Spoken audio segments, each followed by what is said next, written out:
Good evening and welcome to tonight's council meeting, August 12th. Um, Roll call. We're missing one person, and that's Brad. He's excused. Okay, now will you please stand and Councilman Lopez will lead us in the pledge, and the invocation will be by Councilman Andazola. Pledge allegiance to the flag of United States of America and to the republic for which it stands, one nation, under God, indivisible, with liberty and justice for all. Please bow your heads as we say the invocation. Heavenly Creator, we thank you for today, which you have brought amongst us today as we gather to do great thing for this community of ours in the city of Safford. We are thankful for our management team, our employees, and our manager, our assistant manager, and our city clerk, our department heads. And as I said before, our employees are a very important part of this city that we gratefully serve. We also thank all of our youth that are here tonight. Comments on non-agenda items? And we'll move on to item number 7, the Graham County Substance Abuse Coalition Youth Advocates.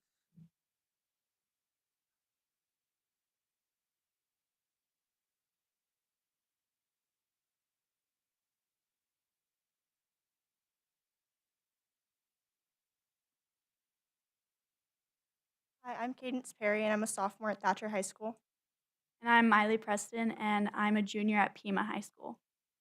Thank you guys so much for letting us come talk to you today. We're here to provide you with information on the Graham County Substance Abuse Youth Advocate Subcommittee from the Graham County Substance Abuse Coalition. Our youth advocate program consists of 12 to 17-year-old youth who provides peer-to-peer education throughout Graham County. Recently, we have joined forces with Safford Lions as Leos to provide service to our community. Some of the major topics that we're currently addressing are vaping, marijuana, mental health, and underage drinking, just to name a few. Recently, we created anti-vaping tools kits with resources to help individuals who are currently attempting to stop vaping.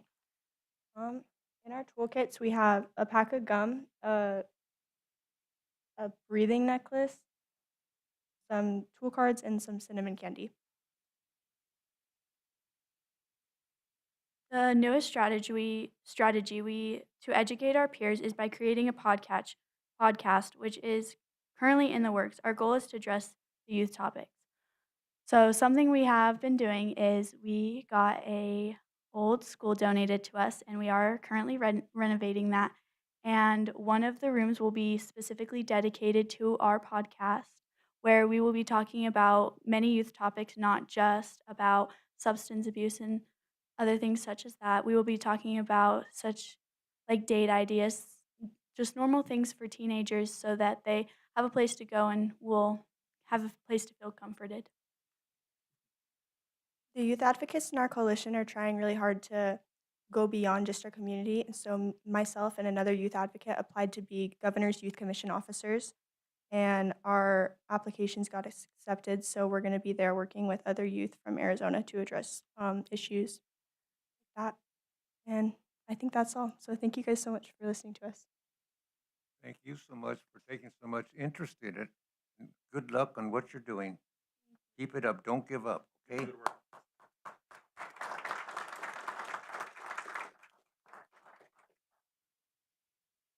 Okay, then we'll close the regular meeting and reconvene into a public hearing. Public hearing as required by Arizona Revised Statute Section 42-17104. A public hearing will be held for the purpose of hearing comments from the public on the following items. Number 1 is the Griffin rezone. It's a rezoning parcel of number 103-02-005A from a R2 multiple family residential district to the C3 light commercial district. Yes, good evening, Mayor and Council. The Planning and Community Development Department is in receipt of a rezone application from James Fowler for Graham County Parcel 103020005A. The parcel is currently undeveloped. This zone change will allow all the uses in the current R2 multiple family residential district, along with the additional uses of the C3 light commercial district. It's located at the intersection of 8th Avenue, a collector, and Discovery Park Boulevard, an arterial, and is directly across 8th Avenue from the new city of Safford Park. The zone change will allow for mixed-use development that will fit the area and provide for housing and light commercial activities in the southern part of the city. The residents will have walkable access to the new city park and walking path. The next part of the staff report that you have contains the relevant code. And if you will go to section, 175610, the purpose. This district is a buffer between residential districts and commercial or industrial districts. And then after that, you have the allowed uses in this district. And keep in mind that this applicant is not a developer. They are changing the zone at this time, but there are no plans for development of the property by this owner. Section 1756030, you'll notice that any new commercial development on property adjoining a residential zone shall provide a site obscuring fence or other satisfactory buffer to protect the neighboring residential zone. The buffer which the developer proposes shall clearly be indicated on the building permit. So at the time that this property is developed in the future, these regulations will apply. Community desires on page 2.2 of the general plan states, during the Envision Safford Public Participation Program, which included a week-long design charrette, the community voiced the need to allow opportunities for mixed-use development in character with the community scale and increase the quality of life by providing access to quality parks, recreation, trails, and open space. Neighborhood meeting was held on June 11th, 2024 at the City Annex. Applicant notes from the meeting are attached. No other response has been received. The Planning and Zoning Commission held a public hearing on this matter, and they recommend approval for the following two reasons. The rezone will allow for any use allowed in the R2 district, as well as compatible commercial uses, and the property is directly across 8th Avenue from the new city of Safford Park and will provide a transitional area from the park to the residences on the west. And the applicant and his attorney are here if you have any questions for them.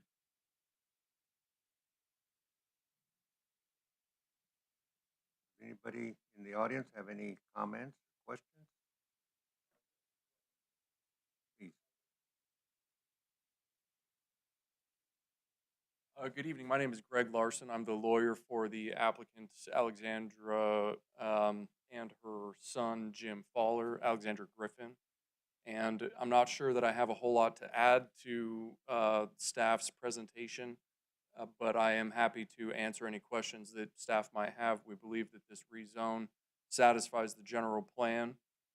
We believe that it will bring development opportunities to this particular parcel that's currently vacant, undeveloped, and will allow the highest and best use for the land.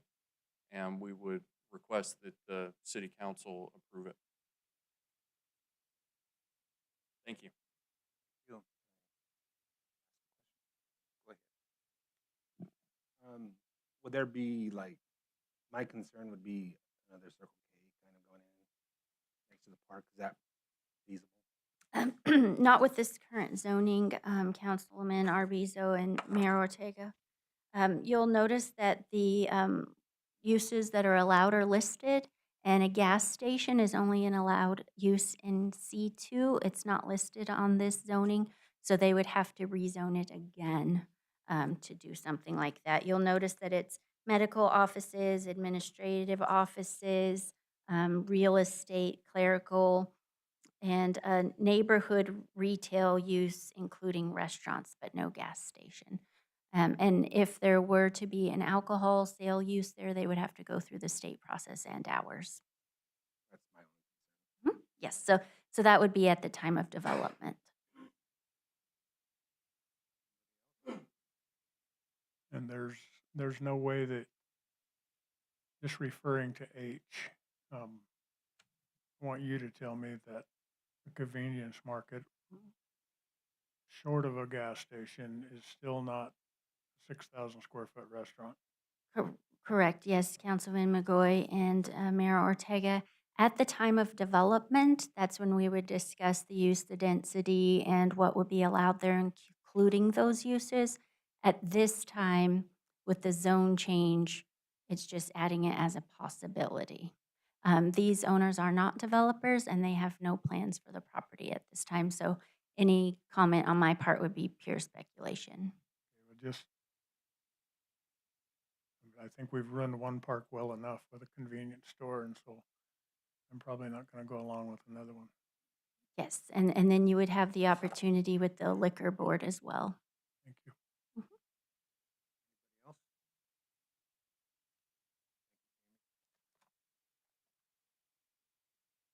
Okay, then we'll move on to item number 2. That's the Barney Trucking Rezone. Rezoning parcel number 102-41-009 from the AR Agricultural Residential District to the C2 Highway Commercial District to the AR Agricultural Residential District, C2 Highway Commercial District, and the Light Industry. Jamie again. Yes, good evening again, Mayor and Council. The department is in receipt of a rezone application from GBL Investments for Graham County parcel 102-410009. The rezone request is from the Agricultural Residential District and the C2 Highway Commercial District to the Agricultural Residential District, C2 Highway Commercial District, and the Industrial 1 Light Industrial District.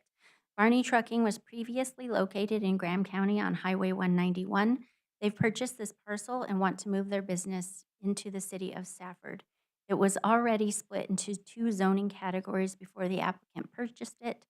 The highway commercial portion will contain their business office and a possible future RV park or housing for employees only, while the industrial section will contain the freight yard. They will retain the northern part of the parcel as agricultural residential until they complete their planning for the entire parcel. Next, in your staff report, you have the permitted uses for all of the adjoining zoning categories and this parcel. You'll notice that I highlighted that in agricultural residential, which is abutting this property, it can be expected that a certain amount of odor and dust will be present, and the people who choose to live in this zone should bear this in mind, which makes it one of the better residential categories to abut this property. C2 highway commercial purpose, you'll notice that I highlighted all the uses included in C1 zoning, as well as travel trailer parks subject to the approval of a conditional use permit. We've been discussing this with Barney Trucking and moving forward on that development as long as this zone change is effective.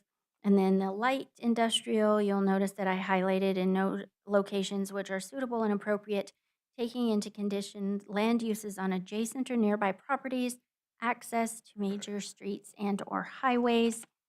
And industrial 1, you'll notice that freighting or truck yards and terminals are an allowed use. Below that, you will notice that any new industrial development on property adjoining a residential zone shall provide a site obscuring fence or other satisfactory buffer to protect the neighboring residential uses. The buffer which the developer proposes shall be high enough to screen any outdoor storage, but not higher than 10 feet. If no outdoor storage is proposed, solid fence or wall shall be 5 to 6 feet in height. All proposed walls and fences shall be clearly stating it on the building permit application. And because these owners are the developers, we've discussed this with them already, and they are aware of that. They had their neighborhood meeting June 11th at the city annex. No one attended, and I have had no additional response received since then. Planning and Zoning Commission held a public hearing on this matter and recommends approval for the following 3 reasons. The rezone will allow for commercial and industrial infill near a state highway. Number 2, the rezone will retain part of the parcel for future residential development that is not fronted on the highway. And number 3, the rezone will allow a business to locate within the city of Safford limits. The applicant's representative, Mr. Steve Womack, is here if you have any questions for him. Anybody have any questions or comments? Sure. Jamie, they're not gonna be able to, I don't say ever, but I'm saying ever, you take their trucks out to Little Hollywood Road and then back out to the highway? Um,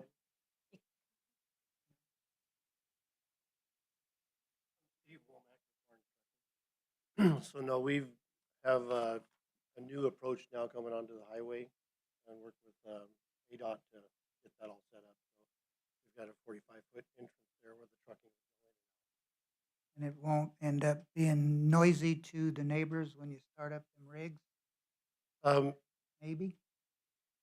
It'd be truck noise starting up certainly. Currently, the neighbors we have are the restaurant up front and then the mobile home park that's back behind Hollywood. The area that we'll actually be parking the trucks on, while it is outlined in blue, we actually don't need to use the back half of that section. So we're staying as far south on the property as feasible. We don't want to take up all of And do you get to have a fuel point on the property? our intentions are to put a fuel point on the property. That's correct. That's all I have, Mayor. I think ADOT might have failed us on having a deceleration and acceleration lane in the north side, but I think that's a good place for what you're doing. Anything else, Jamie? No, sir. Thank you. Thank you. Okay, we'll close the public hearing and reconvene into a regular meeting. Item number 11, new business. Everybody have a chance to review the minutes of July 22nd, 2024? Any questions? Second, Okay, we have a motion and a second to approve the July 22nd, 2024 council meeting minutes. All in favor? Opposed? Aye. Carried. I was raising that I had a comment. Oh, I thought you In the minutes, we still didn't get it quite clear, but we're trying to make sure when we come up with the time where we can bring up old business to recirculate it. And the wording, we've almost got it together. The clerk and the manager have asked me to go in and tell them what am I thinking. So we'll have it together, so hopefully we can re-talk things that have gone past. So that's in the minutes. Don't make sense in the minutes because I didn't make sense at the meeting. So, thank you, Mayor. Now I'm ready to vote. Okay, can we vote now? Yes, sir. All in favor of approving the July 22nd, 2024 minutes? Opposed? Item number 2, request for fund donations. Feed my starving children. John? Good evening, Mayor, members of council. Staff is seeking a decision regarding funding for mayor and city council for the nonprofit Feed My Starving Children, 501c3. Donation amounts for past donations to this group were $2,500 per year for 2 consecutive years. Background, City Council has approved funding to this group twice during the 2 previous funding cycles. Dr. Rex Bryce made a presentation to council during its July 22nd, 2024 meeting requesting a 3rd donation.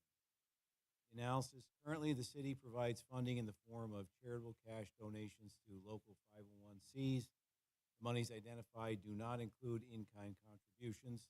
City Council may change total dollars available as they see fit. The amount decided upon for FY25 was $100,000.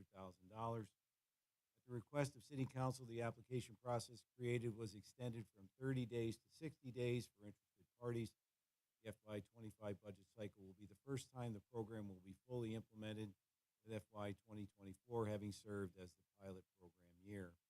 Applications are being accepted in July and August, with a summary to be provided to City Council for their review and action thereafter. The request being made is not being made by the 501c3. It is a request from Dr. Bryce, who supports the event that is conducted by the 501c3. No application has been submitted by the 501c3 or Dr. That's all I have. I'd be happy to answer any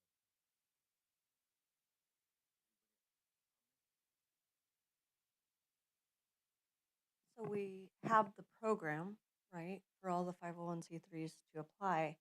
Why is this one different? I'm just wondering if we're gonna tell everyone they have to apply, why is this one different? Because I'm coming in new to this part. Mayor Ortega, Councilmember Brantner, it is different in the sense that normally the 501c3 themselves make the application. Generally, the 501c3 exists in the community. They have a budget. They're active in the community. So the point at which we make the donation is kind of irrelevant as long as it is within the fiscal year. In the case of this event, the 501c3 is not making application directly. Dr. Price has come and requested that it be granted. The event is taking place on a particular day, which is in early September, and therefore the donation is sought before the event occurs, so it's a single point in time. So if we decide on the donations beyond that point, you won't know one way or the other as to whether or not the donation is going to be forthcoming for the event or not until after the event itself takes place. It's not on the board, but it says that the city council may change total dollars available as they see fit. Are you talking about the 100,000 or adjusting what people are awarded? I'm talking about the 100,000. The awards that, Vice Mayor Lopez, the awards themselves will be within the context of that 100,000 up to $20,000 per 501c3. But it's kind of difficult to change 100,000 if it's already put into the budget. That's correct. However, you do have the ability to do so if you so chose to do it. And then the other one, at the request of city council, the application process created was amended from 30 days to 60 days. Is that for just this time since we're barely enacting the program, or is it gonna be, all the time's gonna be 60 days? Mayor Ortega, Vice Mayor Lopez, when we did our first one, we did 30 days, and it was indicated that that might be too short of a time frame. So we doubled it to 2 months. Again, as we go through any cycle, you can make any changes you want. If you want to make it longer, you can make it throughout the year. It's up to you. We try to get it on the front end so we can get the monies out to the 501c3s during that fiscal year. But again, it's a policy that you've created and adopted. You can change it as you see fit. We simply extended it at the request of council to give people more time to apply. So we're at 60 days. Yes, we are. Thank you. That's all, Mayor. Did this applicant have the opportunity of those 60 days? Mayor Ortega, Councilman McGoy, yes. I don't know how aware they were of the process, but I think they were made aware of it. It's obviously out there. And I think part of the confusion comes in that there's been 2 years in which they proceeded in a certain fashion. And now in that time frame, we've adjusted how that works. So again, I'm not sure if they were 100% aware or not. Well, did we budget the $2,500 that we were expecting to be asked for? Or, I mean, where did this double them? It would come out of the donations. And again, I had a conversation with Dr. Rice and let him know that we did have a process. I think, having done a couple of years in a row where we just granted it, I think it was somewhat confusing. And again, I think the council understands that there's a bit of a history to donations, and therefore we went with an application process to try to standardize it, and so everybody sees everything at the same time. And so, again, the applicant was aware, or non-applicant, the requester was aware of the process. We did not budget any separate funding for the donation. I would like to suggest that we donate the amount we always have and then have them go through the process next year if they want additional funds. And I'd like to hear some discussion on that, but if there isn't any, I'll make that motion.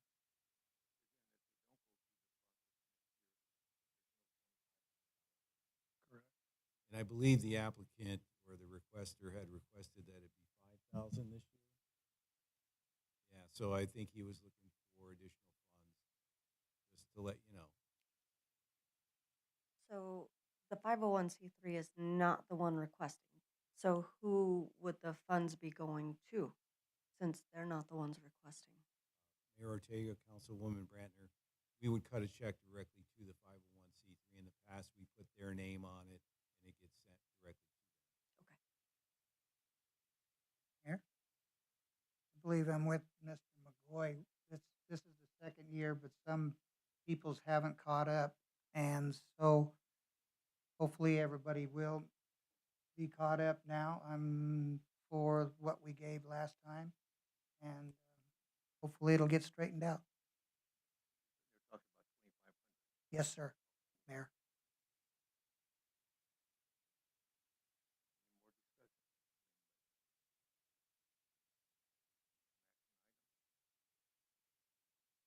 Any more discussion? Move that we donate $2,500 to Feed My Starving Children as we have the last 2 years. Second. We have a motion and a second to donate $2,500 to Feed My Starving Children.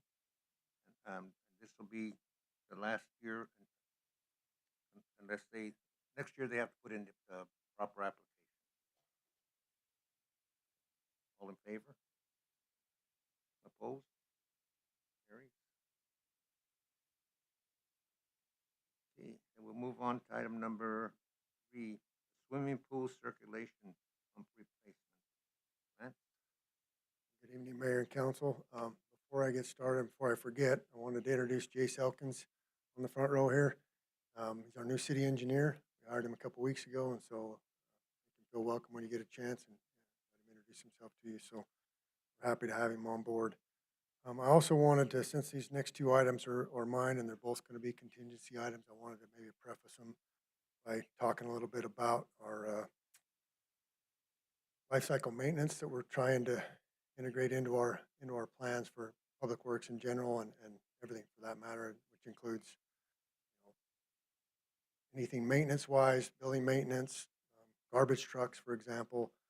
Things need to be rotated through and taken care of. We need to use best practices to try and keep on top of things. One good example would be our facility maintenance. We put in our operating budget every year for 1 AC unit replacement, which on a normal year that could work, but on some years we'll end up with 2 or 3, and depending on the size of the unit, $8,000 to $12,000, that just wipes out our budget. So my idea moving forward, and you'll see this as we go into future budgets, would be to build a little bit of contingency in our operating budget. So I'm not coming asking for smaller amounts to the council for contingency. It's kind of built into the budget where city manager could approve those purchases, anything over 15,000, of course, but and that way we've got the option to kind of keep things running, especially with our new park coming on board.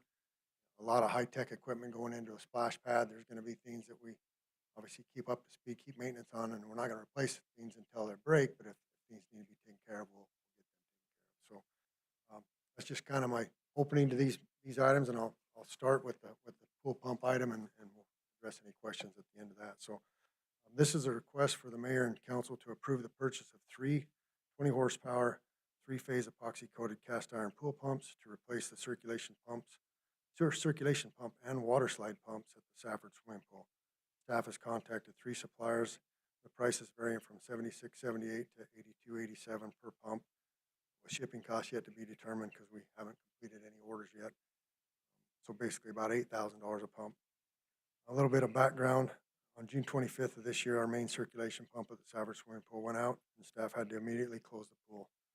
After searching for a new pump and finding nothing available for a few months, quick thinking by Jay Wright, our parks maintenance supervisor, resulted in a plan to shut down one of the water slides and use the 20 horsepower slide circulation pump as a temporary fix for the pool circulation. With the help of electric division and Morgan Seal and the water division, park staff was able to get the pump swapped out and the pool back up and running on June 27th and back open to the public on June 28th. This left us with only 1 slide pump working, one with a small 10 horsepower motor for the rest of the swimming season, but at least the pool was back open and running. The main circulation pump was replaced in 2013 and runs 24 hours a day, 365 days a year. The slide pumps were installed with the original pool construction in 2006, but they only run when the slides are in service. Staff has originally planned to purchase 1 pump and replace the pool circulation pump at the end of this season. and then replace the remaining pumps in the 25-26 capital project budget with a capital project. Instead of only getting one pump now, using Parks operating supply budget, staff is requesting to use contingency funds and purchase 3 new pumps to replace all 3 pumps at the swimming pool prior to the opening of the swimming season in May of 2025. We would keep the 2 old working pumps as backup pumps for emergency situations. Staff recommends that the mayor and council authorize the City of Stafford Parks Division to use contingency funds to purchase 3 20-horsepower, 3-phase epoxy-coated cast iron pool pumps at the approximate cost of $7,700 each, plus applicable tax and freight charges. Funds required to purchase would come from the general fund reserves. I'm open to questions if you have them. I'm glad you brought up about replacement, Mr. Henry. Kind of like the program we have for vehicles. Since that's your next presentation, that was going to be one of my questions too. Does it just involve like your vehicles, or does it take in the enterprise vehicles too? All vehicles. All vehicles. And now we're talking about adding equipment, which would certainly make sense. And yearly maintenance of everything is something that's been biting us. Yeah, it would be, we obviously do yearly maintenance, and on our vehicle program, we would have a typical replacement year on a vehicle. Obviously, this big equipment lasts a lot longer than a normal vehicle, so we'd set an internal life cycle on a piece of equipment or a truck. A dozer may last 25 years.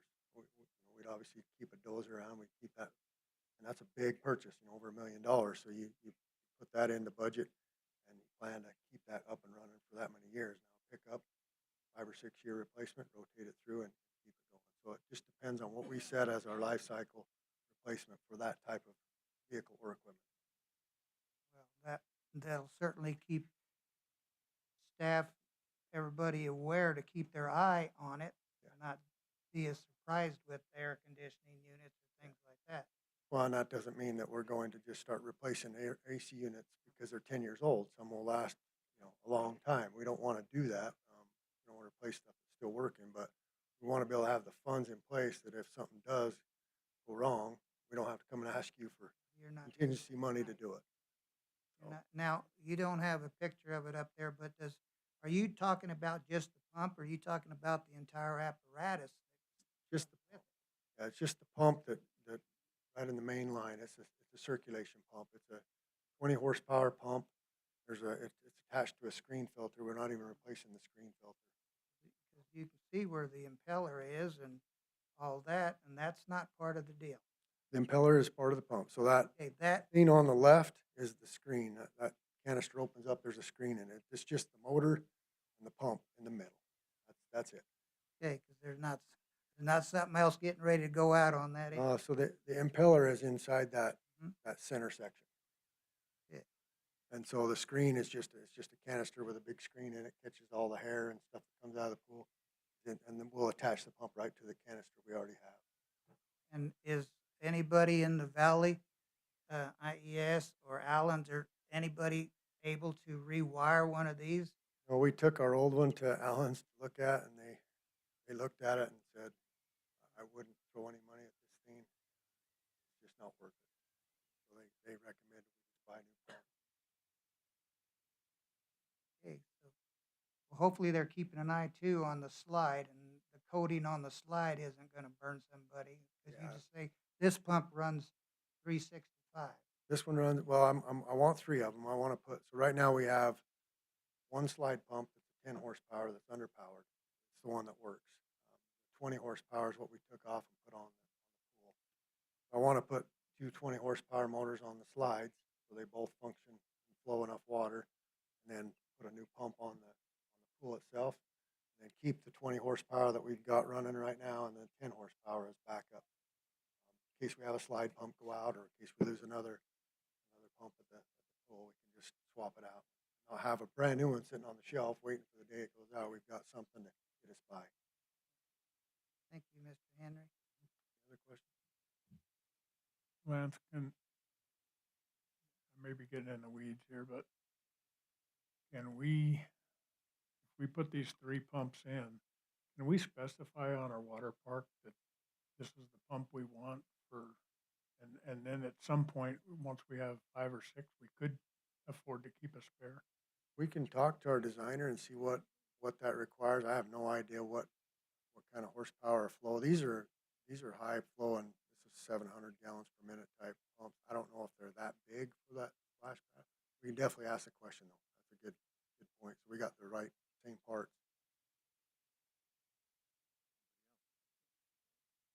Just wondering, are our pumps at the splash pad, are they gonna be in the same room with all that chlorine?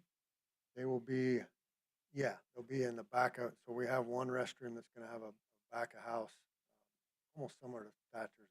It's one building, but the back will be the pumps and the chlorinator, and it'll go to the splash pad. That's what concerns me. Being in the same room as the chlorine, they get ate up pretty good. The whole room gets ate up. Well, we'll definitely work on it with the designer on that. We'll mention that to them as well.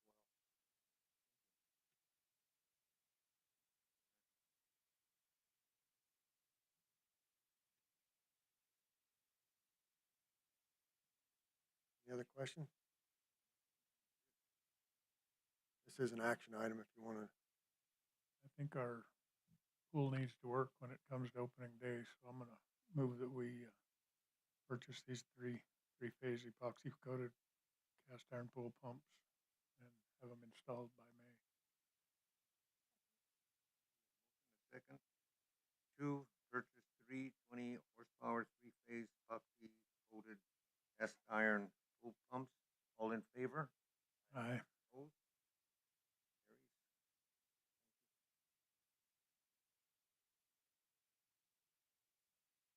Carries. Item. This is a request for the mayor and council to approve the purchase of a 2024 Peterbilt Model 548 with a Cobra Magnum rear load sanitation system from Short Equipment out of Phoenix, Arizona. This is a Sourcewell contract price.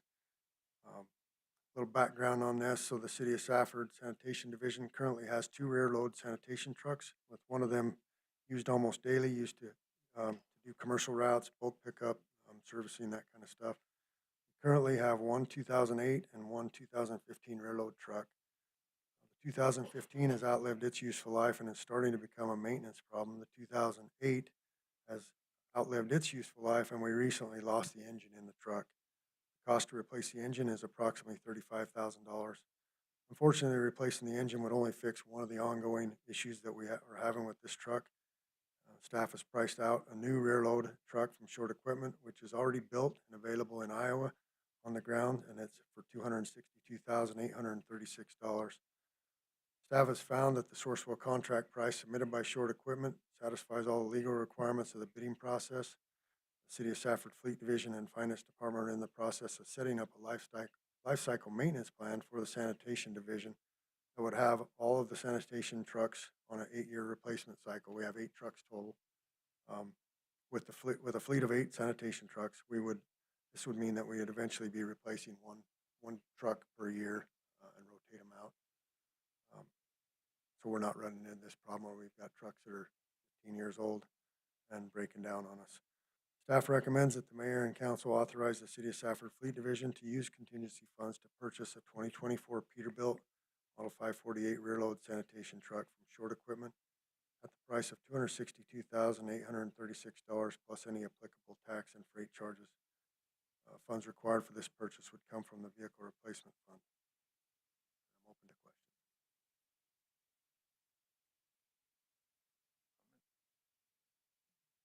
So you're getting it set up so we have the ability to purchase a truck that often. You wouldn't necessarily if it was still in good shape. We would want to rotate them out. So what we would do is we would have our main trucks rotate out. The ones that are 8 years old would go as our backup. As that fleet of 8, one of them is always a backup. So we'd rotate one to a backup, take the old one that was a backup, send it to auction. So you're always your trucks are only 8 years old at the maximum. And we'll build that into our rate structure. When we do our rate study, we'll have that analysis done to where we cover the cost of that one vehicle per year. Now, those can range anywhere from Obviously, this 262,000 for a rear load is the cheaper version, and we just spent almost 400,000 for each side load we bought. And the front load is probably gonna be in that 350 range. So depending on the year, we just need to make sure we have the funds to buy that vehicle. And I think we entered into a program where we don't necessarily have to take our stuff out here to the auction, No, where we got very little. We entered a different program. Is that paying off more? that is, we've had some pretty good success getting rid of vehicles. It's through a nationwide online auction, and people can buy it from wherever. They just have to come get it. So, and we're getting more money returned out of that than we ever did at this local auction. Good. Glad to hear that. Yep. That's all, Mayor. Thank you. With a vehicle like this, a garbage truck, you're not gonna sell it locally or anyway. You put it online and you can get some other municipality to pick it up. We took stuff out to the auction and we didn't even get enough money to pay for the fuel that was still Haul it in the out tank. there. Yep.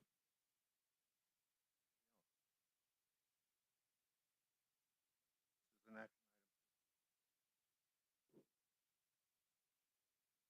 Again, that I want my trash picked up. Move that we purchase a 2024 Peterbilt Model 548 with a Cobra Magnum from Short Equipment in Phoenix. Second. We have a motion and a second to purchase the 2024 Peterbilt Model 548 vehicle. All in favor? Aye. Opposed? Carried. Thank you. We'll move on to item number 12. Ordinance number 024-007. That's a Goodman rezone. Yes, good evening again, Mayor and Council. Staff is requesting a second reading and approval or denial of Ordinance O24-007, an ordinance of the City of Safford, Graham County, Arizona, rezoning Graham County Assessor's Parcel 101-09050A from the R2 Multiple Family Residential District to the CMH Conventional Manufactured Home District. Planning and Zoning Commission and the City Council have had the required public hearings, and the City Council has held a first reading of the ordinance. The error in the second paragraph of the ordinance has been corrected. With that, I will stand for questions. We approve ordinance 024-007, the Goodman rezone. Second. We have a motion and a second to approve ordinance number 024-007. It's a Goodman rezone. Any more discussion? All in favor? Aye. Opposed? Carries. This completes the approval of ordinance number 024-007, an ordinance of the Mayor and City Council of the City of Safford, Graham County, Arizona, effectuating a map amendment rezoning Graham County Assessor's Parcel number 101-09-050A from City of Safford R2 Multiple Family Residential District to CMH Conventional Manufactured Home District. And we'll move on to number 2, ordinance number 024-009. That's a Griffin rezone. Yes, Mayor and Council, staff is requesting a first reading of this ordinance 024-009, an ordinance of the City of Safford, Graham County, Arizona, rezoning Graham County Assessor's Parcel 103-02-005A from R2 Multiple Family Residential District to the C3 Light Commercial District, and we did have the public hearing earlier this evening. Any comments? It's an action item. So moved. We have a motion and a second to approve ordinance number 024-009. That's a Griffin rezone. All Mayor, in- it's only for a first reading, so it'd be a motion to complete the first reading and advance it to the second So moved. reading. Motion. Who's the second? Vice Mayor.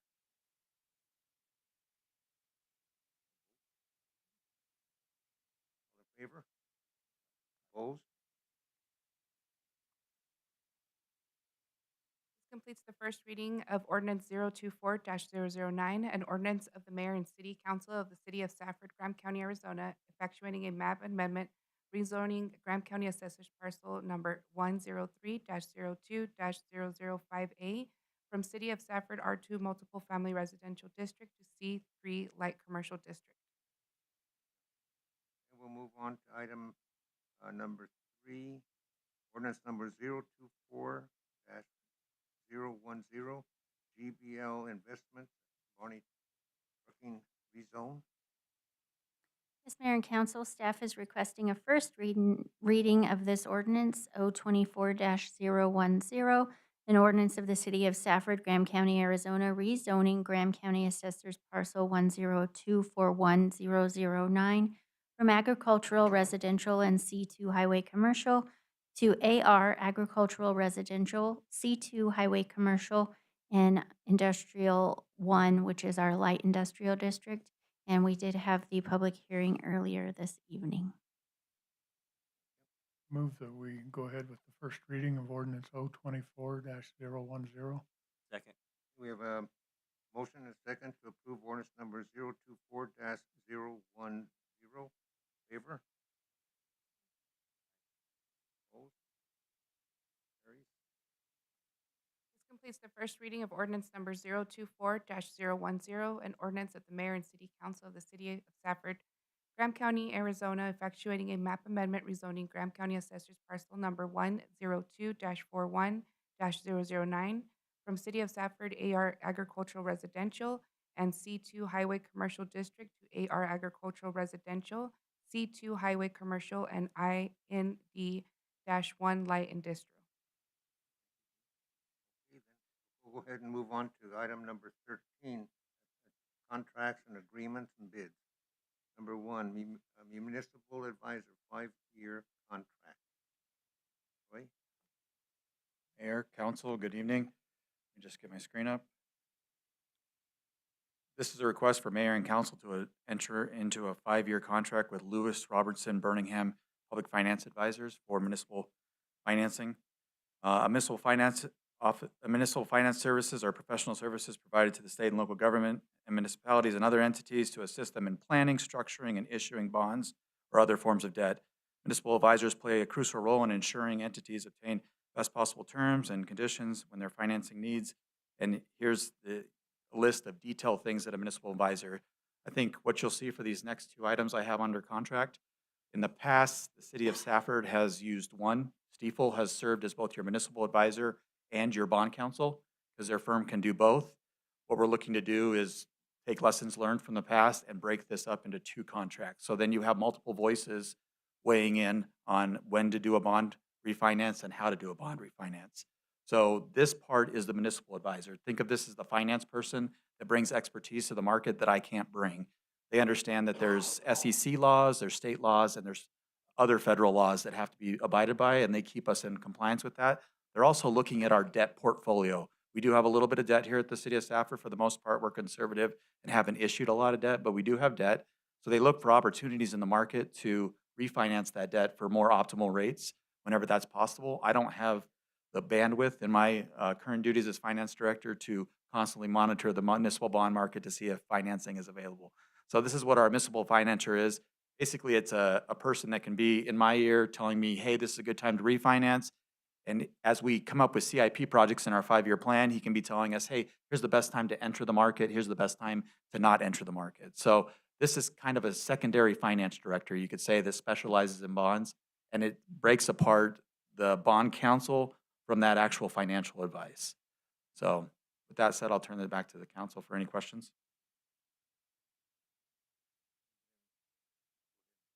Okay, when we lock in on a 5-year,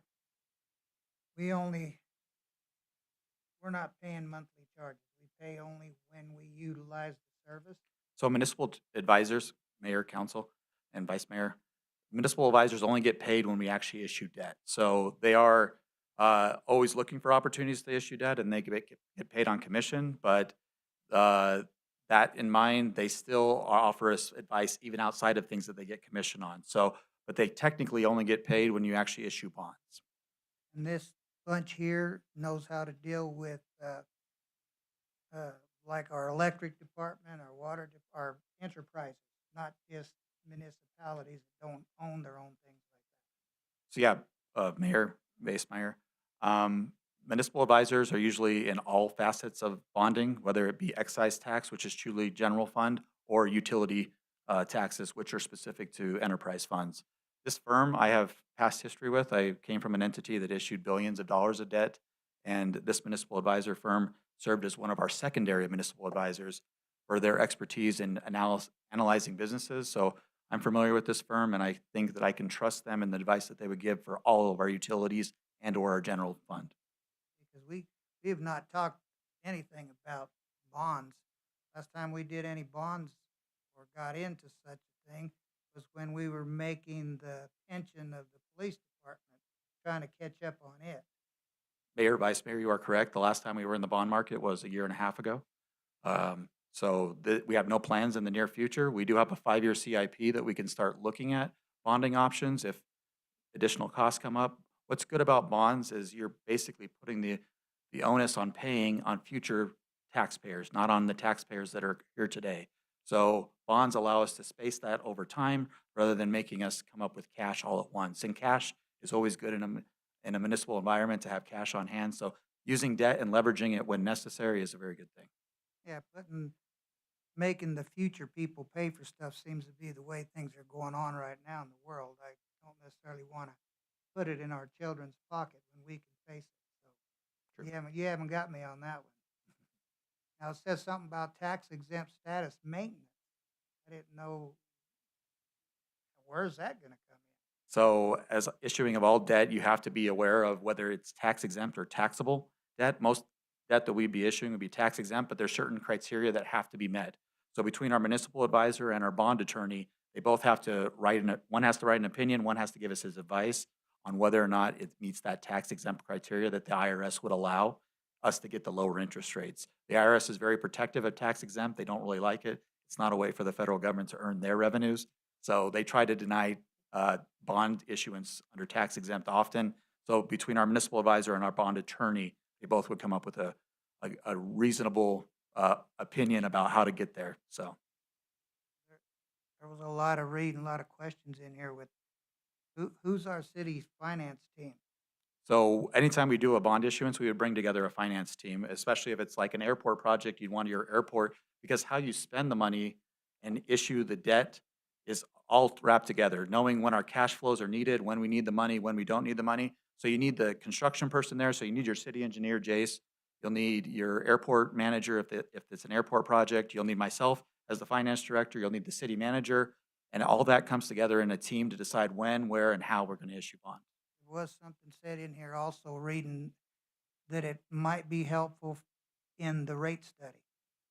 Correct. So municipal advisors are often your cheerleader that's out there in the market trying to get us a better rating. We're currently a AA, which isn't a bad rating. Most localities have it, but the optimal thing to get the lowest rate is a AAA. There's some definite headwinds that we have given our economy here in Safford, that getting to a AAA would be very difficult, but they can help us with that cheerleading when we're ready to take on that challenge. They even back up a little bit and say some of the topics that they're studying can't be anticipated at this time. That kind of scared me. So we try to keep that wide open. A municipal advisor can do more than just bonding for us. If we got into a financial deal with a business, a private company, and we wanted to get an analysis of it, our municipal advisor could serve as that entity that could do a financial analysis of a third party and give us advice on whether or not they're viable, whether or not their company is able to produce the product in a reasonable manner. They do that kind of stuff often for big entities to get that professional advice from a third party that's not related to the government. Okay, I think we got sideways on the rate study. We're looking to do rate studies on our enterprises in the near future. And they're going to help us with that because it says inclusive with utility rate studies. So They can have some advising with this. Mayor, Vice Mayor, when we do rate studies, one of the big components is debt. So knowing that our rate can actually cover the future debt that you've put on your children, that is part of that rate study. So this municipal advisor gives us advice to what we give to our rate study people as far as what is our debt portfolio, what is our potential debt portfolio. Again, if we had future plans, that would be more robust. But right now, we have a rate study that's just kicking off, and we have no debt plans into the near future. So right now, we wouldn't be engaging that, but that could be one of the areas that they'd be advising us on in future 5-year plans, not this 5-year plan. And you explained right off the bat why you have two presentations tonight, because I thought they were similar. It- You're trying to split them up into two. If you're not a finance director in government, you would think that they are similar, but one is more of a financial person, that's the municipal advisor, and the secondary one is gonna be more of a bond counsel, so they're more of your attorney. So you separate the finance and the legal into two different buckets rather than have one. I think I understand. It just kind of, when it came up here, I'm not always too crazy about something coming up and us taking action on it the same night when there's so much to it. That's just me. There's still 6 others. Mayor, Vice Mayor, I don't think you're taking, I think what we're setting up is future plans, think of it as arrows in your quiver, that this is a possibility of if we ever wanted to issue debt, we already have this stuff set up. We have a municipal advisor in place, we have a bond counsel in place, and we can go out and quickly get into the market and do what we need to, because things change quickly in the market. So I think of it more as arrows in my quiver, that I can use these arrows whenever we need, but we have no plans in the budget, we have no plans in our next year plan to actually do anything. We just want to be ready for anything that comes up. Okay, because this didn't come up during budget cycle, so I don't know how that's going to impact us now that we've already done our budget. John? Mayor, members of council, Vice Mayor Lopez, you're correct, it did come up during the budget cycle. But one of the things that I talked with our finance director about when he arrived was looking for a bond counsel other than the one that we use for the PSPRS bond. And so the approach taken by using two different advisors means that the one can take us and say, is it the right kind of bond? Is it the right time to get in the market? Is it the right interest rate? So they kind of serve as your coach. The bond counsel themselves are the ones who actually go out and issue the bond. So if you recall, one of the discussions we had with the PSPRS bond was the fees that got charged to us for the issuance. Well, for us, it's more difficult to assess those fees, whereas that financial advisor would be able to come in and say, this is a reasonable fee set for what's being delivered. So the municipal advisor is really there to keep us getting the best deal we can.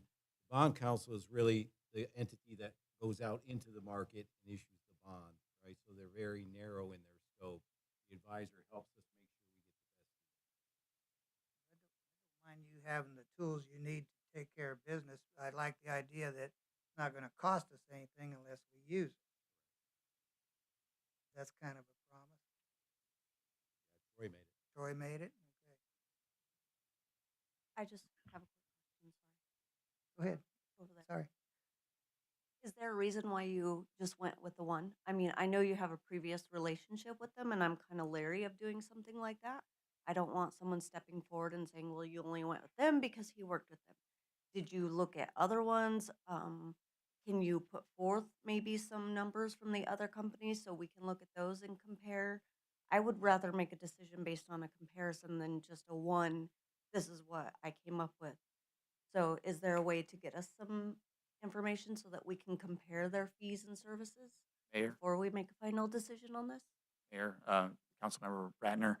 So in the case of this, we don't have any bonds in our 5-year plan, so there is no way to put a dollar amount to what services they'll be rendering. Every firm would give their own pricing table. It would be similar. We did talk to other firms. There was Piper in the business. When there was another firm that we met at one of our conferences and talked with. But again, it's who do you trust? Who do you know? They have to be able to understand where you've came from. They understand what I've done in the past. They know what my objectives are for bonding. So that familiarity helps me to know that they're going to only offer me advice that I would be expecting. But we did check out other firms, but as far as pricing, we don't have any pricing even on this contract that we're entering into. It has set pricing of what they would charge if they did in the future. But again, we don't have a 5-year plan to actually go out and get an actual firm fixed price from anybody because we don't actually have a plan to actually issue debt in the next 5 years. We just have this as on the ready if we do issue debt. But they could issue something similar. To They could this issue so that something we could similar. compare. We could look and ask other firms, but again, it's really just who's going to give us independent advice, and I think this would be a party that would give that independent advice, but we can ask more if that's needed. Well, that's what they all do, right? They all give independent advice, Yeah. each different one. Is the 3% raise after 5 years, is that for both your presentations that are gonna be, or are they separate? So having 5-year contracts and having people lock in prices, they always want to make sure that they get inflation in there. So yes, they're very similar in how they're handling that 5-year increment. Again, we haven't signed up for the second 5 years. This is just a 5-year contract. We've got to come back and actually do that second 5 years from now. So there is no obligation to actually see those increases at this point in time, which is good.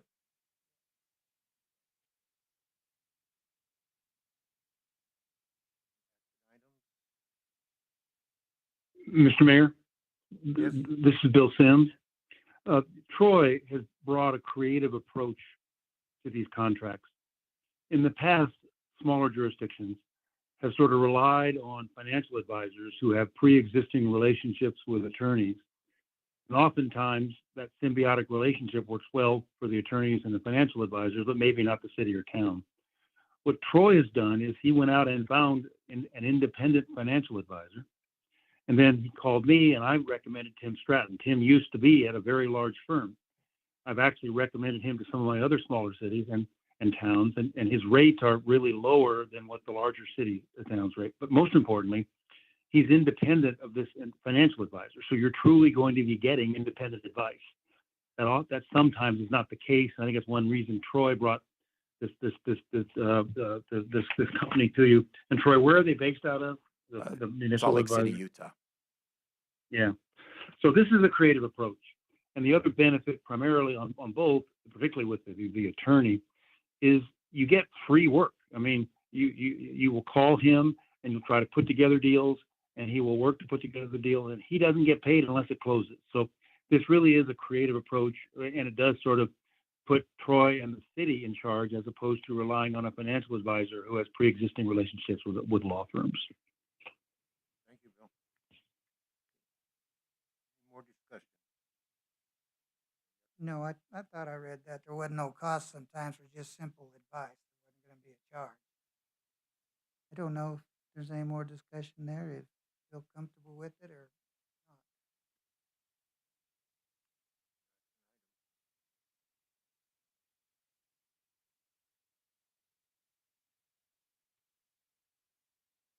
Well, the only action to be going forward is to vote on it or table it, so I don't know if anybody has any different feelings about it.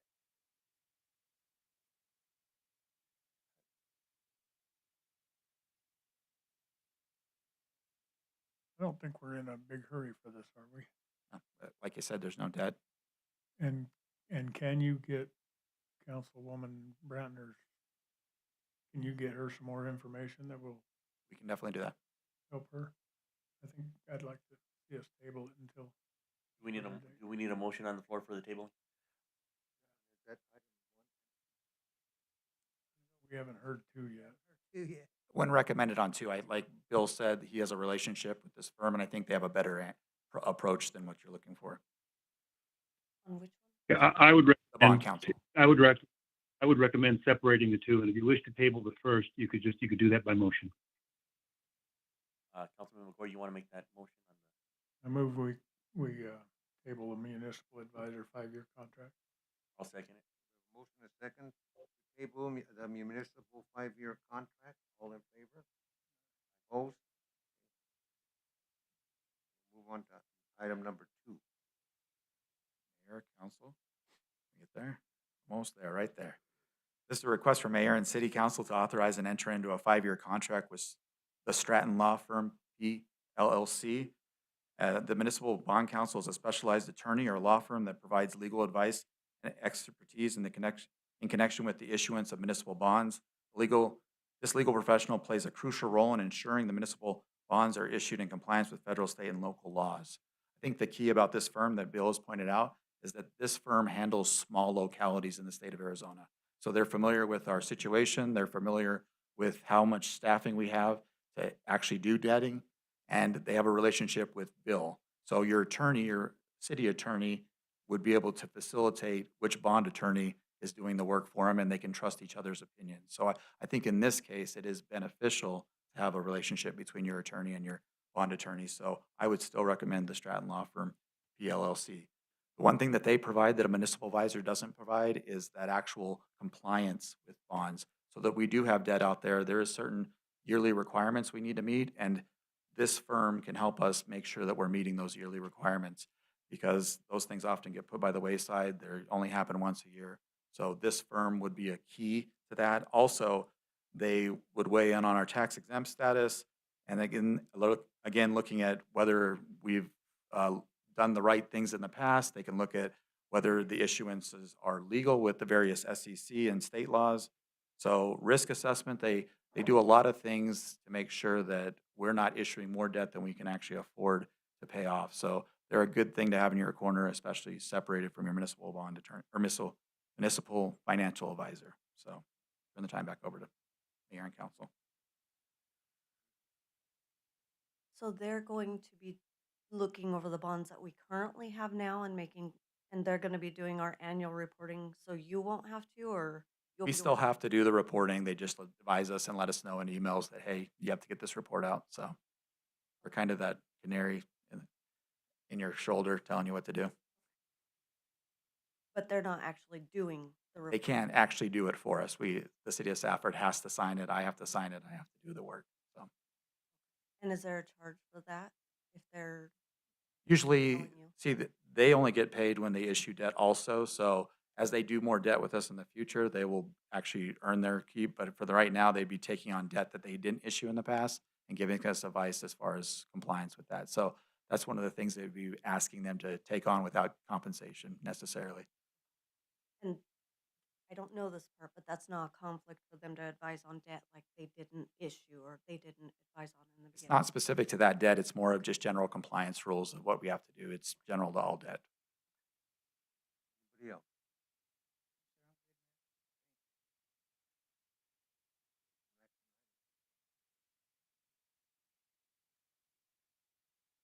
Motion, we approve the bond council 5-year contract. Second. We have a motion and a second to approve the bond council 5-year contract. All in favor? Aye. Opposed? Carries. And we'll move on to item number 3. Mount Graham Safe House 5-year lease agreement. So for those, council and city council and mayor to authorize a lease agreement with Mount Graham Safe House, Inc. So for those that do not know, we've had the Safe House located in our city for 25 years. We had a lease with them previously. It was 5-year leases with the renewed for 5 years or 5 times to get up to 25 years. So the Safe House program will provide crisis intervention, assessment, advocacy, and referrals as needed, conduct it in a safe, secure, and confidential environment. Mount Graham Safe House was formed in 1995 to provide short-term emergency housing to victims of domestic violence and their children. This time, all we're doing is a 5-year lease with them to try to get us through the next 5 years. It was coming up for expiration. It's the exact same terms as the previous one, except for we're not adding those additional 5-year options that were in there. The contract has been signed by the Safe House, and they were invited tonight to this meeting, but I think that they were double booked, so they weren't able to come and give you a presentation. So I turn the time back over to Mayor and Council to answer any questions. Mayor, who's the liaison to the safe house? Me. Oh, okay. I've been the liaison for several years now. And I do know that it was started back, I believe, with Councilman J.T. Carter back quite some time ago. They've been there a long time. In fact, the person who purchased the property next to the Safe House signed on with us to be able to use that parking lot for something like 20, 25 years maybe. Good neighbor. And there's a lot that the Safe House does in the community, like bed night. You know, the Mount Graham Safe House is a 32-bed crisis shelter and an advocate program providing services primarily to victims of domestic and sexual violence. The facility is co-ed and pet-friendly. The advocates provide 40,000 hours of services to victims, which include things such as legal services, medical help, support groups, and more. It also assisted 13 families this year with relocation assistance to move to areas away from abusive persons for long-term safety. provided 52 families with rental assistance. The Safe House serves 752 individuals impacted by violence in the community who needed shelter, in addition to provide 63 individuals who were impacted by violence services, including food boxes, and housing assistance. For bed nights, the adults were 4,140. Children were 1,925, totaling out to 6,065. For hotels, because they provide hotels, if they certainly don't have room within there, they tried to provide a hotel, and not only for women, but for males also. And for adults, it was 345, children 43 for a total. The Safe House does look for grants on its own, tries to carry its own weight, and is in good shape, and I believe has a real good board representing it. So I'm in agreement with going forward with this contract. I'll just make a little comment too. They keep the outside, the front, very neat. I know a lot of times with yard sales and that, people just take all their stuff and take it down there. It's gone. They handle it. It looks it's very presentable, the way they take care of that building. Is there a reason why we're shortening the lease down to just 5 years?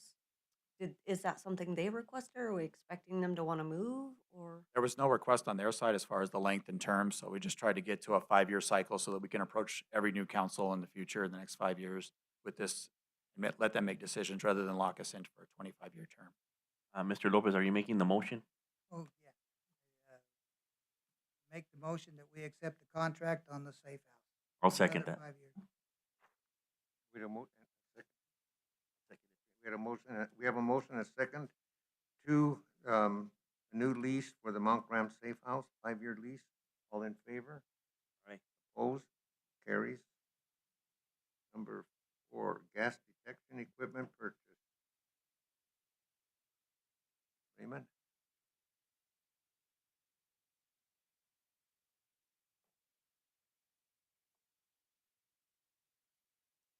Good evening, Mayor and Council. I'm here to request and explain our natural gas distribution infrastructure safety modernization grant. We were granted a grant from PHMSA and the Department of Transportation. So the grant program overview is the natural gas distribution infrastructure safety and modernization grant funding has been made available to community-owned natural gas utilities to repair, rehabilitate, or to replace its natural gas distribution pipeline systems, or acquire equipment to reduce incidents and to avoid economic losses. The City of Safford Natural Gas Division applied for and was awarded $173,970 to purchase advanced gas detection equipment. This is a request for the mayor and council to approve the purchase of that gas detection equipment from Tri-Pacific.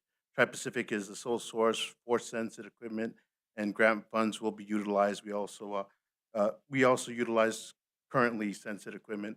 Some of our sensitive equipment is pretty old, some 26 years old, up to some of the newest ones are about 5 years old.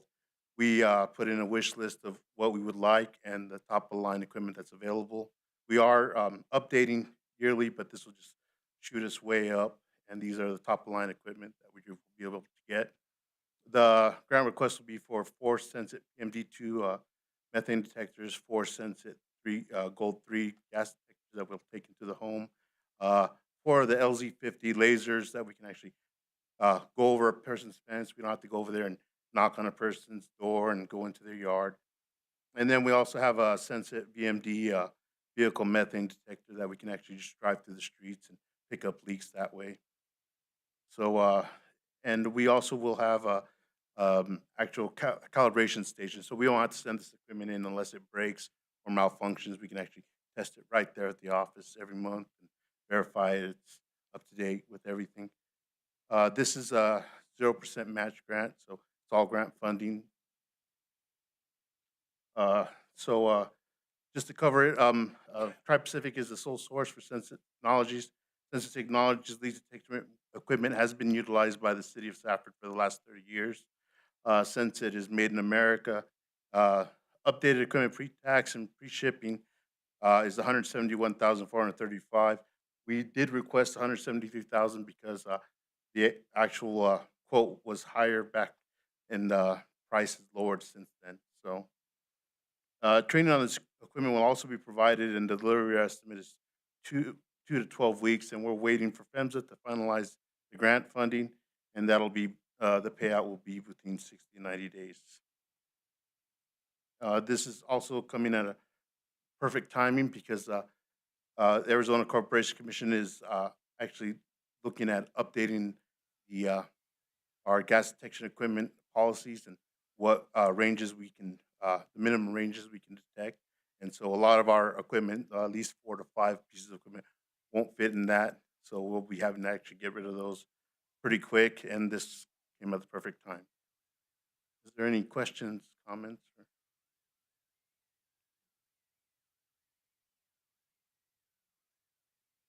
You say they're going to provide the training on this equipment? Yeah, since it will provide the training, they'll come over and they'll show us how to operate each piece of equipment. We'll have all the manuals and how to calibrate everything. A lot of it's similar. We've already played with some of this stuff, so a lot of it's similar to the equipment that we have currently. So it's the same, pretty much the same operating system. Pretty simple. My guys should just jump right into it. Be careful reaching over the fence. I don't want you guys Yeah, have them call the chief on you. yeah. Usually when we do some of these, we'll put out a public notice before we go out there and They'll do go it. knock on the door, please, because Yeah, know how that's gone before. yeah. Okay. Yeah. And I'm glad to see you put in for that grant. You got it. Good one, Raymond.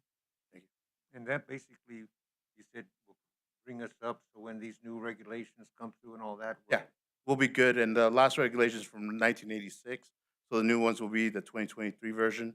So that'll put us up for quite a while.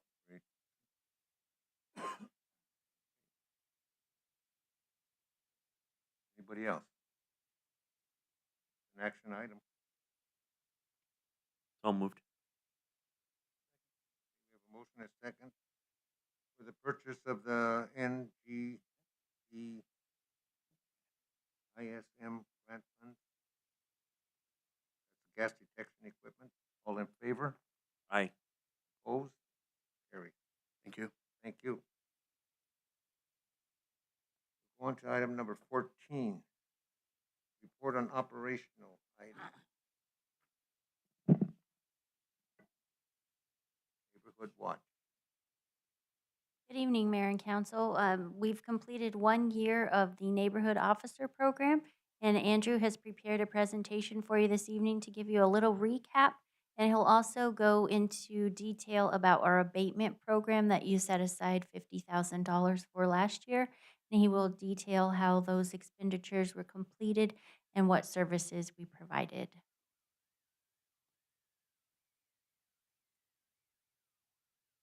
Good evening, Mayor and Council. So, like Jamie said, this is the a recap of the first year and also the abatement process. So, quick basic steps are try to get verbal communication if possible. Knock on their door, explain to them what the ordinance and codes are. If they're not available, you send a certified letter. And then hopefully they become compliant. If they become compliant, the case is closed. If they aren't compliant, then it'll be forwarded to the city attorney or to the abatement process.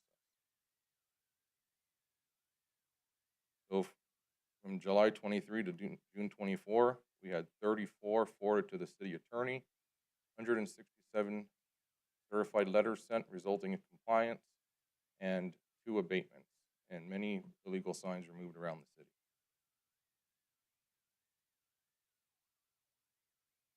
We also got our community cleanup trailer program. We started last year, November and December, and then we officially kicked it off January of this year with so much success. We got a second trailer, and we had 45 reservations from January to June.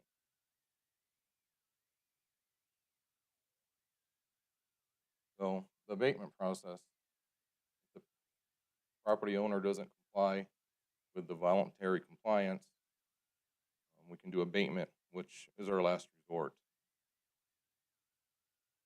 We will retain the required quotes to clean the property, send a certified letter to the property owner with the picked quote plus 5%.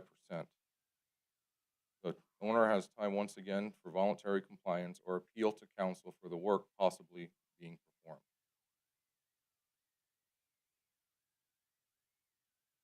If the property owner is still not in compliance or appeal is not received, we will have hired the contractor to begin the work. Upon the work being completed, we will send another letter to the property owner with the price plus 5% with another option to appeal to council the cost. After that time frame, a lien will be placed on the property for the said amount.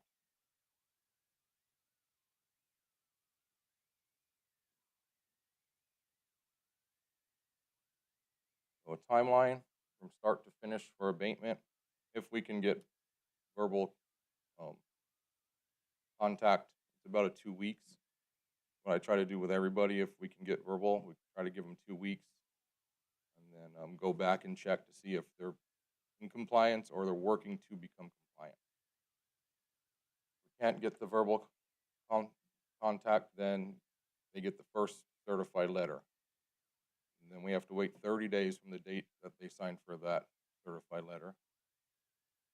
And then if they're not compliant, we send another letter with the notice to abate the property. And once again, we have to wait 30 days once they receive that letter. And then the final letter is the abatement lien, letting them know that we did clean the property. We have to wait 30 days from the day that they sign the letter. If they don't pick up their letter and it comes back to us, it does speed up the process. So as soon as we receive the unsigned letter, we can move on to the next step. How often does that happen? Usually they sign letters. I'd say 20% of the time they won't sign their mail.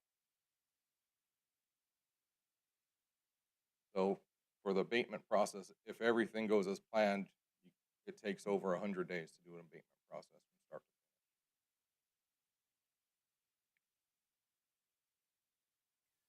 finish. Here's our first abatement.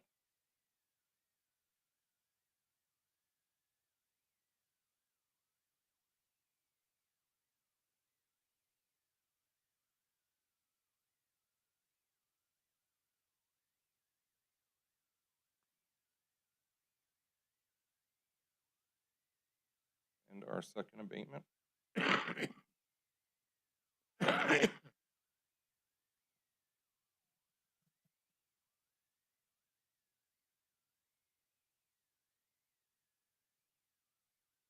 A lot of times the abatement is from out-of-town property owners.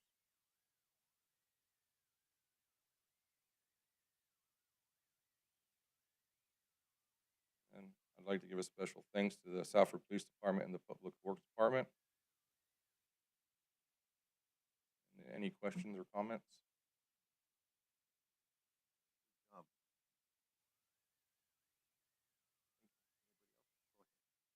Say we have 2 trailers. Now, when you're giving people notice of this, if they need to wait on a trailer, does that extend their time? They do need to wait, and they need help with the trailer. It does extend their time. Okay. We got 2 trailers. I don't know if we ever get any equipment from the state surplus anymore.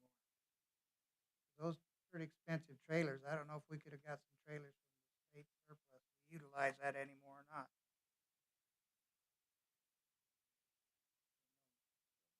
We'll look into it further tomorrow. I did see some properties where other people complained that whoever you contracted with didn't do a real good job there. So I don't know if that's it or not. You the one that goes back to inspect and make sure they got her taken care of? Mayor, Vice Mayor, yes, I do go back and all we're doing is looking for compliance, making sure it's up to city code.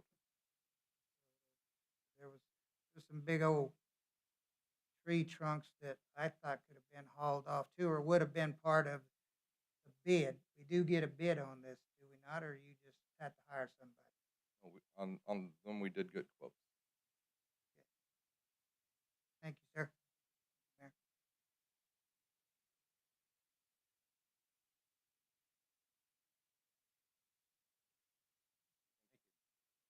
Thank you, sir.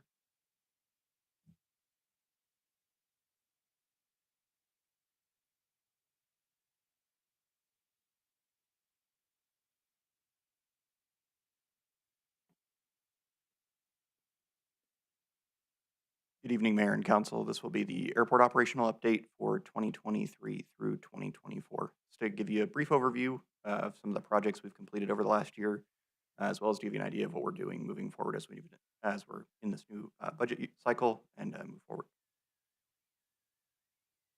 So first of all, taking a step back, even to the year prior to 2021-2022 budget year. Coming into the position of the airport manager, myself, the public works director, and the city manager undertook a process to update all the standards, regulations, and other governing documents at the airport. Those included updating the rules and regulations and minimum operating standards, which govern all business at the airport. The minimum operating standards govern all commercial activity at the airport, similar to the way the business licenses operate. We also created a new leasing policy. Previously, the city had not had a leasing policy for the airport that dictated how that property was administered.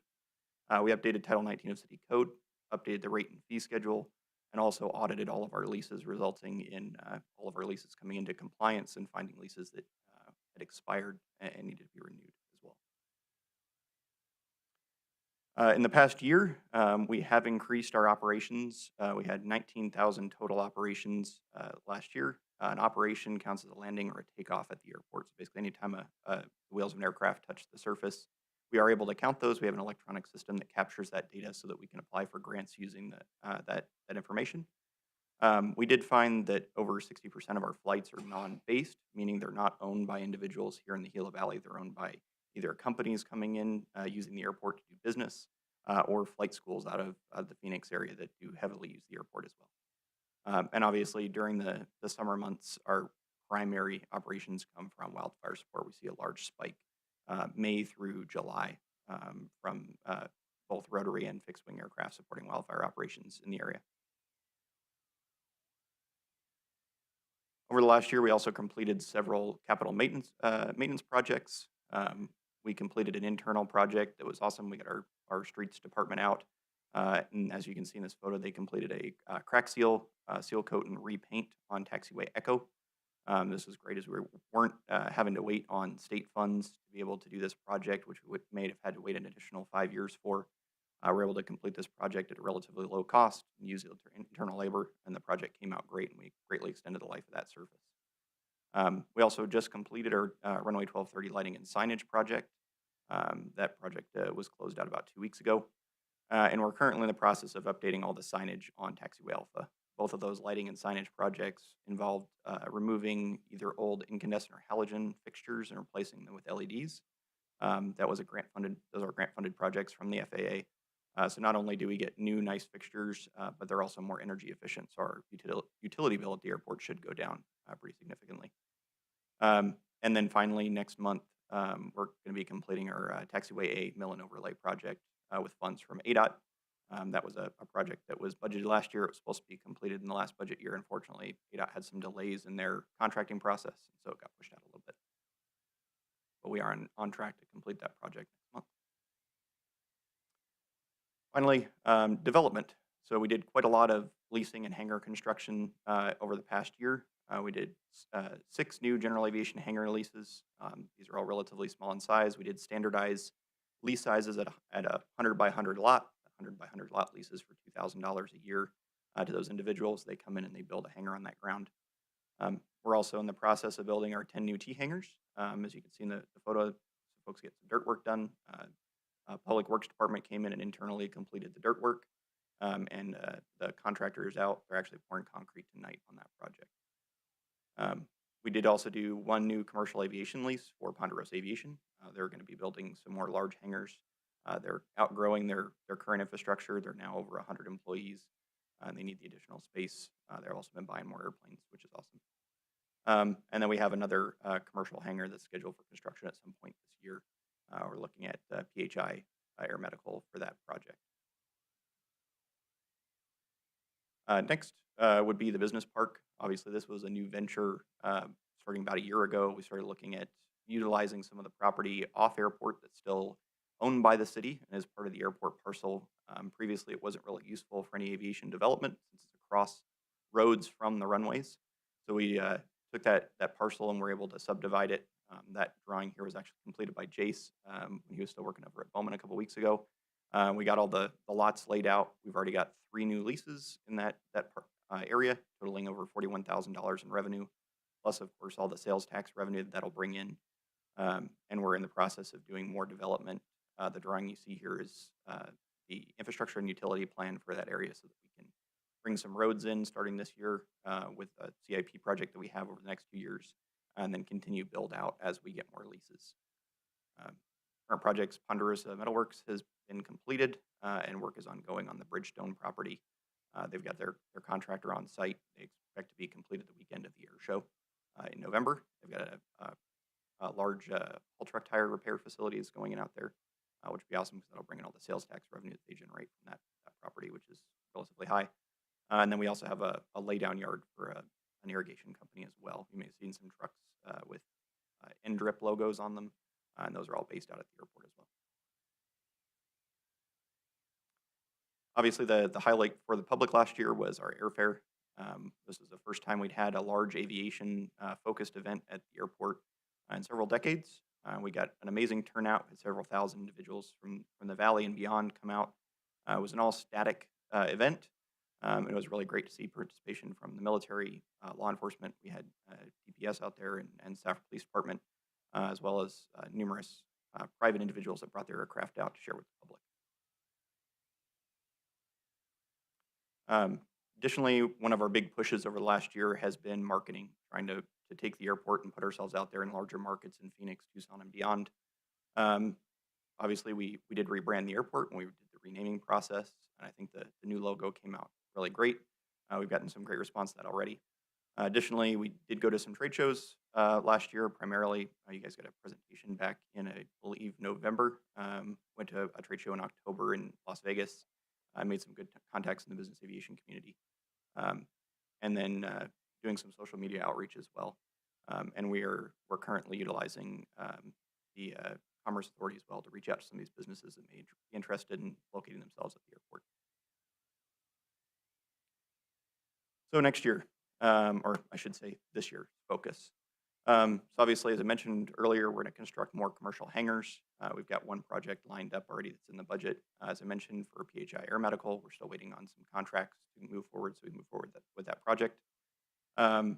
Continuing to implement our marketing plan. You'll see the next step of that process on the next slide. Designing our new terminal. That project is in the budget. We had some meetings with our architect last week. Implementing a strategic business plan. This will be our guiding plan on the airport itself as to how we continue to do development and continue to bring some of those new businesses into the area. Continuing to design hangar infrastructure. Obviously, as we grow, we need to grow the infrastructure with it, and there's federal grant funds available. We're utilizing federal grant funds to do the design, and then there's a plan to utilize federal grants for construction as well. And obviously, business park infrastructure, as I mentioned, part of that will be a city project to construct roads, and then utilizing agreements with the businesses that come in to help extend those utilities for future development. We just completed an application for an air service development grant with the federal government. We expect to hear back on that grant in the next couple of months. And if that is the case, we'll hopefully move forward with a project to get an airline in, hopefully by at the latest first quarter of next year if we're successful. And then finally, the air show this year, based on the success of last year's airfare, we're bringing that event back over Veterans Day weekend on November 9th as a full air show. We've got over 14 performers that are coming in to do a full aerobatic air show. We'll have some awesome aircraft on static display, and I encourage everybody to come out. And then with that, finally, I'll share a video. I will preface this real quick. There are a couple videos that we created. We actually got a hold of a young gentleman out of Tucson that has a drone photography business. He was able to come out to the airport for a really incredible price, and get some great marketing footage of the airport so that we can go out, put this on social media, put this on the website, and bring this with us to trade shows. Two main videos were created, one at the airport and one at the business park, and I'll go ahead and share this business park video with you real quick.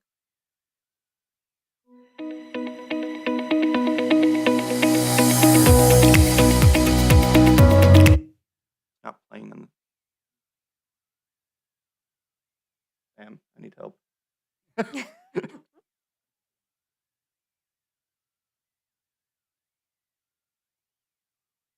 don't know.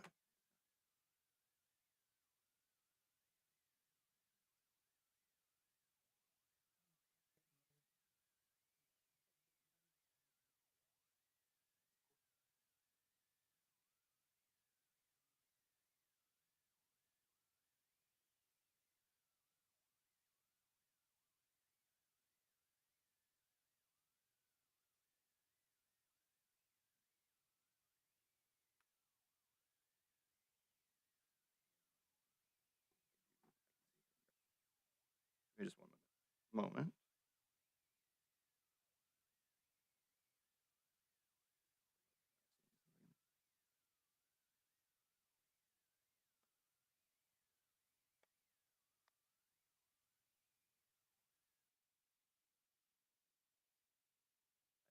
It's too large. It's on my iPad. Yeah. So, Council, I do apologize. It's too large of a file for me to have on my iPad, so I don't have it with me. But what we will do is we'll go ahead and share that. Additionally, if you are interested in viewing the video, it is up on YouTube. If you search Stafford Regional Airport, there's a channel there with all the videos on there as well, and I highly encourage you to go check that out. Highlight some of our new development, some of our continuing projects. With that, I will stand for questions. I think what's happening at the airport, exciting. It's gonna be so good for the valley. Just good job. Let's just keep on moving forward. Thanks, sir. Got to get that name out there. The videos that he has put together are really outstanding. I think you're gonna have them running at the league. Yep. I will. They'll be running at the conference in the booth, so we'll have stuff on the airport and also on the park. But I highly encourage you. In fact, I want him to send these out because I'm disappointed he couldn't. So again, they're getting to you. They're an excellent job, and most of the vendors that he looked at were like $10,000. We had it done for what, $700? Yeah, $700. You know, and I think it's good that you took the initiative. Go to those shows in Vegas. Everything's there. And if it's done right, it's beneficial. Good job. I'm glad you went. Thank you, absolutely. And we do have 3 more on the schedule for this year, so it should be awesome. Wait. Sorry. I'm like, wait. You mentioned air service. Is that what was put in the paper? How we would be able to take the flights to Phoenix? Yeah, that is the goal, Councilwoman Brantner and Mr. Mayor. That's the goal. So we applied for a grant through the Department of Transportation. That grant is to provide what's called a minimum revenue guarantee. That minimum revenue guarantee basically allows us to bring in the airline and guarantee that they'll make money on this route, since it's a new, unproven route. So we went out, we got some good data that showed us that we have over 270 individuals every day that leave the valley and go to another airport to fly out beyond that airport. So they go to Phoenix and fly to Southern California or the Pacific Northwest. So it showed us that we've got the demand. So now we've gotten the airlines. The airlines are interested. We've got one primary one that's actually here in the state that's interested in that service, and so we're waiting on that grant to come through. So hopefully, I saw that come out, and I wondered if it just fell by the wayside because I was actually really excited for that. Yep. And the other is, are you the one doing the social media? Yes. Okay. It is phenomenal. I have to tell you that because I seen it all over my Facebook page everywhere. Like every time I log in, I would see it. So I finally clicked follow, and I was really impressed with how professional it's looking. So it looks like we've hired someone to do our Facebook page. So you're doing a great job with that. It really looks nice. And plus, you're keeping it top of my page, so I'm seeing at least 2 to 3 times a week about the air show coming, so that's pretty neat. So I would forget that, so I'm glad that you're keeping that top of everyone's mind, so thank you. Absolutely, thank you. There was some concern with firefighting going on with BLM leaving, and that's covered now. Yes, Councilman Lopez, Mayor Ortega. So yes, that is covered. So essentially what happened is every lease on the airport has what's called a reversion clause. That clause is required by the federal government. Essentially what it means is that the individual or entity that comes in and leases the ground at the airport, at the end of their lease term, any improvements they create on the ground revert to the city's ownership. The original intent of that was to prevent dilapidated buildings on airports. But what the FAA also found is that at the end of that term, the individual or entity has basically gotten the useful life out of the building. And so then it goes back to the airport to help generate additional revenue, to bring in more revenue for the airport to cover operational costs. We went to the BLM. Initially, they were willing to work with us. What they ended up finding is that less than 5% of the fires they fight out of that base were actually BLM fires. And as I'm sure you're familiar with federal budget processes, they were concerned, well, why is that money coming out of my budget versus most of the fires are state or Bureau of Indian Affairs fires on the reservation. So the decision was made. They said, hey, we're gonna move out of the base. They're still gonna end up more than likely providing the aircraft on contract. And then either the state or the BIA is gonna come in. We've already made contact with the state, and they've expressed interest in operating the base. They did shut down on the normal timeline. They normally closed July 15th.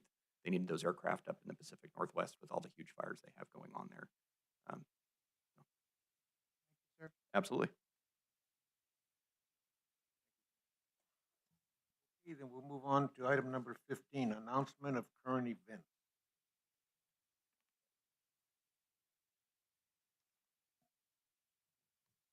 And we'll move on to item 16, request for future agenda items.